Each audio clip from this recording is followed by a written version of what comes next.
BFM Business, Intégral Bourse, l'entreprise du jour. Et l'entreprise du jour, c'est Publicis avec cette acquisition, l'acquisition de l'américain Sapient pour près de 4 milliards de dollars, 3,7 milliards. Grosso modo, si on enlève la trésorerie, on tombe sur une valeur d'entreprise de 3,3 milliards. C'est du 25 $ par action. On remarque d'ailleurs que le titre Sapient cote un petit peu en dessous, 24,60. On va parler de tout cela avec Sébastien Lemonnier qui est gérant action Europe chez Mansartis. Bonjour Sébastien. Bonjour Grégoire. Qu'est-ce que vous pensez de cette acquisition? Maurice Lévy nous dit avec son bagou habituel qu'il rachète là le joyau de la couronne. Oui, il va pas nous dire l'inverse. Là où je pense que c'est un deal assez positif, c'est qu'il n'y a pas une vraie rupture stratégique, ce que certains investisseurs pouvaient craindre, notamment quand le nom de Criteo, par exemple, était souvent annoncé. Moi, je pense que l'acquisition de Sapient est finalement dans la lignée de ce que Publicis opère depuis ces dernières années, avec sa volonté d'avoir au moins 50% de son chiffre d'affaires dans le digital. Donc, il avait un objectif de l'atteindre à horizon 2018. Aujourd'hui, c'est fait. Et je pense que ce deal est dans la même lignée que ce qui avait pu être fait en août 2009 sur Razorfish ou en mai 2011 avec Rosetta. Donc je pense que c'est une acquisition qui à la fois industriellement fait du sens, puisque Sapient est quand même le dernier acteur indépendant, l'acteur numéro 5 dans le digital aux États-Unis. Donc c'est une jolie entreprise et on en reparlera peut-être après, mais sur des niveaux de valorisation qui me semblent pas du tout excessifs. Alors justement, parce que bon, il y a quelques analystes qui partagent pas forcément votre avis, Sébastien, sur la valorisation. Effectivement, si on prend les ratios classiques, peut-être de valorisation, on est autour de 14 fois, c'est ça, peut-être un petit peu inférieur aux acquisitions, à la moyenne qu'on paye pour les acquisitions dans ce secteur. Mais il y a un autre ratio que vous aimez bien, c'est aussi le ratio de retour sur le capital employé. Sébastien, là il y a quelques analystes qui tiquent un petit peu quand ils regardent ce ratio et quand ils projettent un petit peu ce que ça pourrait donner sur l'avenir. Pour eux, le cash, alors évidemment ça brûle les doigts en ce moment, mais le cash n'est pas forcément bien employé là à travers cette acquisition. Ce que certains investisseurs ont tendance à penser, moi je pense que ça reste malgré tout un bon deal à un prix qui me semblait faire à la fois pour l'actionnaire de Sapient aux États-Unis, mais aussi pour l'actionnaire de Publicis. La légère déception, si on veut parler pour l'investisseur court-termiste en quelque sorte, je pense qu'en fin de semaine, vendredi, donc on a, qui d'ailleurs je crois a été décalé dans le temps. Oui, le plan stratégique a été reporté. Le plan stratégique, voilà, qui devait être annoncé par Publicis, où beaucoup d'investisseurs, et moi j'en faisais partie, parmi les catalyseurs sur Publicis, pour celui qui est actionnaire de Publicis, ça pouvait être un programme de rachat d'actions relativement important. Publicis fait le choix d'une stratégie long terme. Moi je me rappelle que sur Razorfish ou Rosetta, déjà certains investisseurs ou analystes avaient considéré que le prix avait été un peu surpayé. Moi, sur Sapient, je regarde l'historique de Maurice Lévy et Publicis. Il est plutôt bon en termes de prix payé et en termes d'intégration. Alors oui, le prix peut paraître un petit peu cher, mais on a quand même un acteur qui, depuis 2010, a une croissance de son bénéfice par action qui est très forte, beaucoup plus forte d'ailleurs que celle de Publicis. Des bénéfices par action qui sont attendus sur les 3-5 prochaines années en quasi-doublement.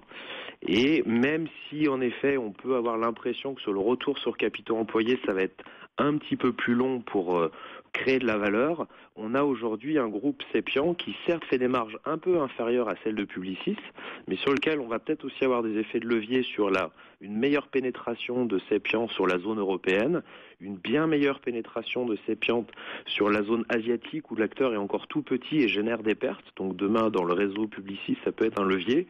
Et malgré cette rentabilité, ces niveaux de marge qui sont un peu inférieurs à Publicis, on a un groupe américain qui génère justement un retour sur capitaux employés aux alentours de 500 points au-dessus de Publicis, donc aux alentours de 22%.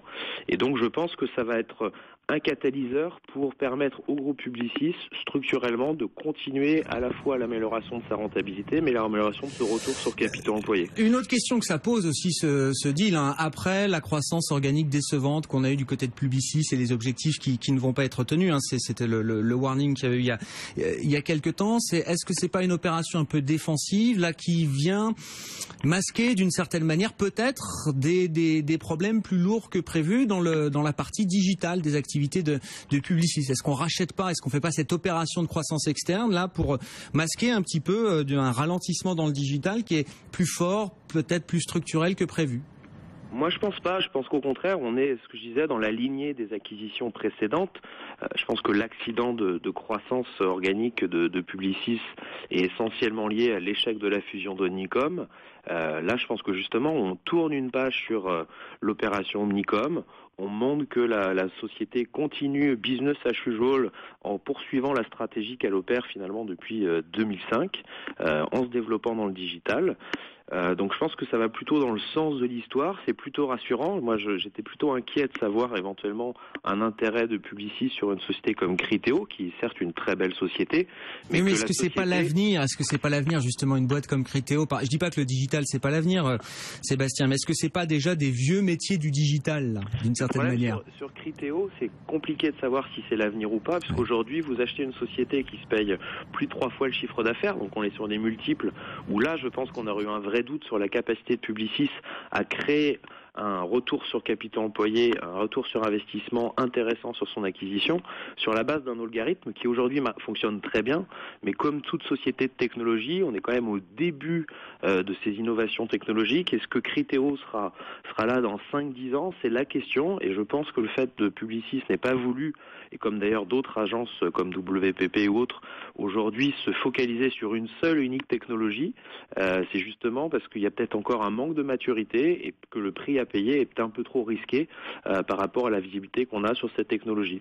A contrario de Cepiant, qui au-delà du digital semble aussi apporter une vraie connaissance, une vraie expertise sur les métiers de consulting, où Maurice Lévy semble nous expliquer qu'il y a justement une convergence par rapport aux métiers actuels. Donc c'est un développement supplémentaire par rapport à ce qui est déjà fait. Bon, alors si c'est le joyau de la couronne, là, comme nous le vend Maurice Lévy, pourquoi est-ce qu'on n'a pas, ou est-ce qu'il faut attendre là des surenchères, des contre-offres? Enfin, je veux dire, si c'est la dernière grande agence digitale indépendante, elle devrait susciter peut-être d'autres convoitises, des WPP, Omnicom et autres qui pourraient, je ne sais pas, rentrer dans la danse là.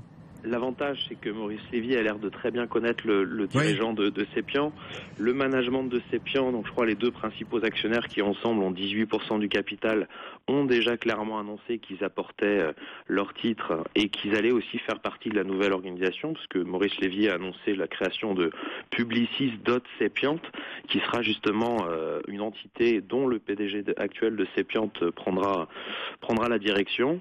Et puis l'autre avantage, je pense, c'est qu'il y a une vraie complémentarité, des synergies, puisqu'il y a à peu près 50 millions d'euros de synergies en termes de coûts, sans doute des synergies sur un deal à 3 milliards, c'est quand même pas énorme, Sébastien. C'est pas énorme, mais sur le résultat opérationnel actuel de Cepiant, c'est quand même assez significatif, parce qu'aujourd'hui, je crois que le niveau de résultat opérationnel de Cepiant est aux alentours de 140 millions de dollars. Donc c'est pas non significatif, et justement ça fait que le ratio payé par Publicis de valeur d'entreprise sur le résultat opérationnel est assez inférieur à ce qu'il peut apparaître aujourd'hui. Donc je pense que ça sera peut-être compliqué pour d'autres acteurs de payer beaucoup plus cher en ayant un retour sur investissement attractif avec des synergies qui seront peut-être moindres.